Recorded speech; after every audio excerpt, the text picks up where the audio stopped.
আসসালামু আলাইকুম। কেমন আছেন আপনারা? নাদিরাস কিচেনে আপনাদের সবাইকে জানাই স্বাগত। আজকে বানাবো খুবই স্বাস্থ্যকরভাবে পালং পরাঠা।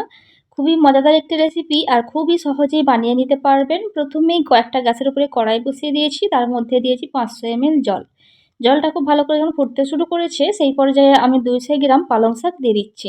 গ্যাসের ফ্লেম হাইয়ে রেখে পালং শাকটিকে 1 মিনিট মতো রাখছি। তারপর পালং শাকটিকে তুলে নিচ্ছি। তুলে গরম জলটা খুব ভালো করে ঝরিয়ে নিচ্ছি। খুব ভালো করে জল ঝরানো হয়ে গেছে। এবার ফ্রিজের ঠান্ডা জল একটা বাটির মধ্যে বেশ কিছুটা নিয়ে নিয়েছি। তার মধ্যে শাকগুলিকে দিয়ে দিচ্ছি। এতে করে শাকের যে অরিজিনাল কালারটা সেটা অক্ষত থাকবে। তারপর 5 মিনিট মতো এই ঠান্ডা জলের মধ্যে রেখেছিলাম। তারপর খুব ভালো করে জলটা নিগড়ে নিচ্ছি। দিয়ে শাকগুলিকে একটা মিক্সি জারের মধ্যে নিয়ে নিলাম। এরপর এখানে 5 থেকে 6টি কাঁচা লঙ্কা দিয়ে দিচ্ছি। ঝালটা আপনারা আপনাদের পরিমাণ বুঝে দিতে পারবেন। 1 ইঞ্চি আদার টুকরো দিয়ে দিচ্ছি। আর 1 মুঠো পরিমাণ ধনিয়া পাতা দিয়ে দিলাম। দিয়ে খুব ভালো করে একটা পেস্ট বানিয়ে নিতে হবে। খুব ভালো করে একটা পেস্ট বানানো হয়ে গেছে। এবার এটি সাইডে রাখছি। অন্যদিকে একটা পাত্র নিয়ে নিয়েছি আর তার মধ্যে দিয়ে দিচ্ছি 3 কাপ আটা। আজকে আমি পরোটাটি আটা দিয়ে বানাচ্ছি। আপনারা চাইলে এখানে ময়দা দিয়েও বানিয়ে নিতে পারবেন। হাফ চা চামচ লবণ দিয়ে দিলাম। আর সাদা তেল দিয়ে দিচ্ছি 1 টেবিল চামচ। এটা সাদা তেল, আগে একবার ব্যবহার হয়েছিল, সেই জন্য কালারটা একটু চেঞ্জ হয়ে গেছে। দিয়ে খুব ভালো করে একটু ময়ান করে নিচ্ছি। খুব ভালো করে মেখে নেওয়া হয়ে গেছে। এই পর্যায়ে অল্প একটু জোয়ান দিয়ে দিচ্ছি। এটা হজমেরও কাজ করবে আর পরোটার মধ্যে খুব সুন্দর একটা ফ্লেভার আসবে। আর অল্প একটু কালো জিরা দিয়ে দিচ্ছি। দিয়ে আবারও সব কিছুকে খুব ভালো করে মিশিয়ে নিয়েছি। এরপর যে পালং শাকের পেস্ট ছিল সেটিকে দিয়ে দিচ্ছি। সবটা একবারে দেবো না, অল্প অল্প করে দিয়ে মেখে নিতে হবে। বাকি যেটুকু পালং শাক ছিল সেটুকুও দিয়ে দিচ্ছি। দিয়ে সবটাই খুব ভালো করে মেখে নিচ্ছি। এই পালং শাকের মধ্যে আটাটা মাখা গেল না, সেই জন্য অল্প একটু উষ্ণ গরম জল দিয়ে দিচ্ছি, দিয়ে মেখে নিচ্ছি। এটা একটা নরম ডো বানিয়ে নিতে হবে। এখানে আমি জলের কোনো পরিমাণ বলছি না, আপনাদের আটার উপর নির্ভর করে একটু কম বা বেশি লাগতে পারে। দেখুন একটা নরম ডো বানানো হয়ে গেছে। এবার ওপর থেকে একটু সাদা তেল দিয়ে দিচ্ছি। তারপর 30 মিনিটের জন্য রেস্টে রাখছি। 30 মিনিট পর আপনাদের দেখাচ্ছি।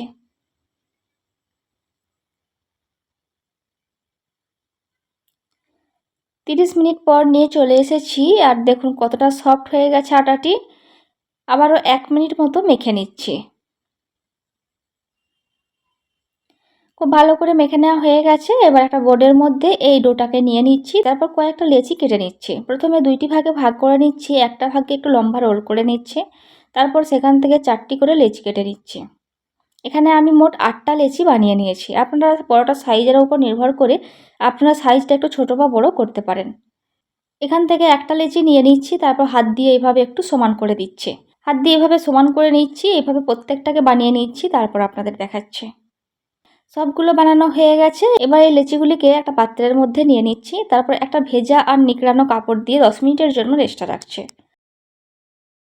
10 মিনিট পরে একটা লেচি নিয়ে চলে এসেছি। লেচিটা অনেকটা নরম হয়ে গেছে। এবার অল্প একটু আটা ছিটিয়ে দিচ্ছি। তারপর একটা গোল রুটি বেলে নিচ্ছি। আমি এখানে 2 ধরনের পরোটা বানিয়ে দেখাবো। প্রথমে আমি চৌকো শেপের যে পরোটাটি হয় সেটি বানিয়ে দেখাচ্ছি। একটা রুটি বেলে নেওয়া প্রায় হয়েই এসেছে। এইবার ওপর থেকে খুব ভালো করে তেল ব্রাশ করে দিচ্ছি। আপনারা চাইলে এখানে ঘি বা বাটার ব্রাশ করতে পারবেন। খুব ভালো করে তেল ব্রাশ করা হয়ে গেছে। এবার পরোটাটি ভাঁজ দিয়ে দিচ্ছি। প্রত্যেকটা ভাঁজেই আপনাদের তেল ব্রাশ করে দিতে হবে। এইভাবে আমি একটা চৌকো পরোটা বানিয়ে নিচ্ছি। আমার রেসিপি যদি আপনাদের ভালো লেগে থাকে, আপনারা ইউটিউব থেকে দেখে থাকলে আমার চ্যানেলটি সাবস্ক্রাইব করতে পারেন। আর ফেসবুক থেকে দেখে থাকলে আমার পেজটিকে ফলো করতে পারেন। সম্ভব হলে আত্মীয় পরিজনদের মধ্যে আমার রেসিপিগুলি শেয়ার করতে পারেন। এইভাবে 4 চৌকো পরোটার একটি ভাঁজ দেওয়া হয়ে গেছে। এইবার 3 কোণা শেপের পরোটার একটা ভাঁজ দিয়ে দেখিয়ে দিচ্ছি। আবারও একটা লেচি নিয়ে নিলাম। তারপর ওপর থেকে একটু আটা ছিটিয়ে দিয়েছি। তারপর আবারও একটা মিডিয়াম সাইজের রুটি বেলে নিচ্ছি। যতটা সম্ভব পাতলা করে বেলা যায় অবশ্যই পাতলা করে বেলে নিতে হবে। খুব ভালো করে আবারও একটা রুটি বেলে নিলাম। তারপরে আবারও খুব ভালো করে তেল ব্রাশ করে দিচ্ছি। 3 কোণা পরোটার ভাঁজ দেওয়া খুবই সহজ। এটা কম বেশি আমরা প্রত্যেকেই জানি, তবুও আমি একটু দেখিয়ে দিচ্ছি। প্রথমে এইভাবে একটু ভাঁজ করে নিচ্ছি। তারপর বাকিটা আবারও তেল ব্রাশ করে দিলাম। তারপরে আবারও একটু ভাঁজ দিয়ে দিচ্ছি। ব্যাস হয়ে গেল 3 কোণা পরোটার ভাঁজ দেওয়া। অনেকগুলি শীতের পিঠার রেসিপি আমার চ্যানেলে দেওয়া আছে, আপনারা চাইলে সেগুলিও দেখতে পারেন। এই রেসিপি সংক্রান্ত কোনো কোয়ারিজ থাকলে সেটাও আমাকে জানাতে পারেন, আমি অবশ্যই আপনাদের রিপ্লাই করব। এইভাবে সবগুলো বানানো হয়ে গেছে। আর দেখুন 4টা 3 কোণা বানিয়েছি আর 4টে চৌকো পরোটা বানিয়েছি। এইবার একটু খুবই হালকা হাতে পরোটাগুলিকে বেলে নিচ্ছি। খুব বড়ও করব না, আবার খুব ছোটও করব না, এরকমভাবে পরোটাগুলিকে বেলে নিতে হবে। আরও নতুন কিছু রেসিপি দেখতে চাইলে আমাকে আপনারা অবশ্যই কমেন্ট করে জানাবেন, আমি অবশ্যই চেষ্টা করব আপনাদের বানিয়ে দেখানোর। দেখুন একটা পরোটা প্রায় বানানো হয়েই গেছে। এইবার এই পরোটাটিকে কোনোরকম রেস্টে রাখছি না, এবার এই পরোটাটিকে সেঁকে নিচ্ছি। গ্যাসের উপরে একটা তাওয়া আগে থেকেই বসিয়ে দিয়েছি আর গ্যাসের ফ্লেমটা হাইয়ে রেখেছি। এরপর একটা পরোটা দিয়ে দিলাম। হাই ফ্লেমে প্রথমে পরোটাটিকে একটু সেঁকে নিতে হবে। প্রত্যেকটা পিসটা 1 মিনিট করে আমি সেঁকে নিচ্ছি। এক পিসটা সেঁকা হয়ে গেছে, অপর পিসটাকেও আমি 1 মিনিটের জন্য সেঁকে নিচ্ছি। তারপর ওপর থেকে অল্প একটু সাদা তেল দিয়ে দিচ্ছি। তেল দেওয়ার পর কিন্তু গ্যাসের ফ্লেমটা একেবারে কম করে দিয়েছি। দিয়ে জাস্ট কয়েক সেকেন্ড করে রাখলেই সুন্দরভাবে পরোটাটি ভাজা হয়ে যাবে। দেখুন পরোটাটি কিন্তু বেশ ফুলতেও শুরু করেছে আর খুবই সফট হয়, খেতে হয় অনেক বেশি টেস্টি আর স্বাস্থ্যকরভাবে এটা আপনারা অফিসের লাঞ্চ বক্স কিংবা বাচ্চাদের টিফিনও বানিয়ে দিতে পারবেন, ডিনার হিসেবেও বানাতে পারবেন। আচ্ছা, এবার আমি 3 কোণা পরোটা বানিয়ে দেখিয়ে দিচ্ছি।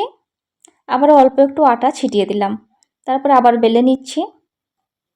খুব ভালো করে বেলে নেওয়া হয়ে গেছে। এইবার এই পরোটাটিকেও আমি সেঁকে দেখিয়ে দিচ্ছি। আগের পরোটাটি যেহেতু আমি তেল দিয়ে ভেজেছিলাম শেষে, সেই জন্য খুব ভালো করে টিস্যু পেপার দিয়ে মুছে নিতে হবে। তারপর আরেকটি পরোটা দিতে হবে। এরকমভাবেই প্রত্যেকটা পরোটাকে ভেজে নিতে হবে। ভালো করে তাওয়াটি মুছেও দিয়েছি আর গ্যাসের ফ্লেম এই পর্যায়ে হাইয়ে রয়েছে। এইবার পরোটাটিকে তাওয়ার উপরে দিয়ে দিচ্ছি, দিয়ে 1 মিনিট করে প্রত্যেকটা পিসটা সেঁকে নিচ্ছি। তারপর ওপর থেকে সাদা তেল দিয়ে দিচ্ছি, আপনারা চাইলে ঘি বা বাটার দিয়েও ভাজতে পারবেন। তেল দেওয়ার পর কিন্তু গ্যাসের ফ্লেম অবশ্যই কম করে দিতে হবে। তারপর পরোটাগুলিকে একটু ভেজে নিতে হবে। এইভাবে আবার একটা পরোটা ভাজা হয়ে গেছে। এবার এই পরোটাটিকেও আমি তুলে নিচ্ছি। এইভাবে সবগুলি পরোটা ভেজে নিচ্ছি, তারপর আপনাদের দেখাচ্ছি।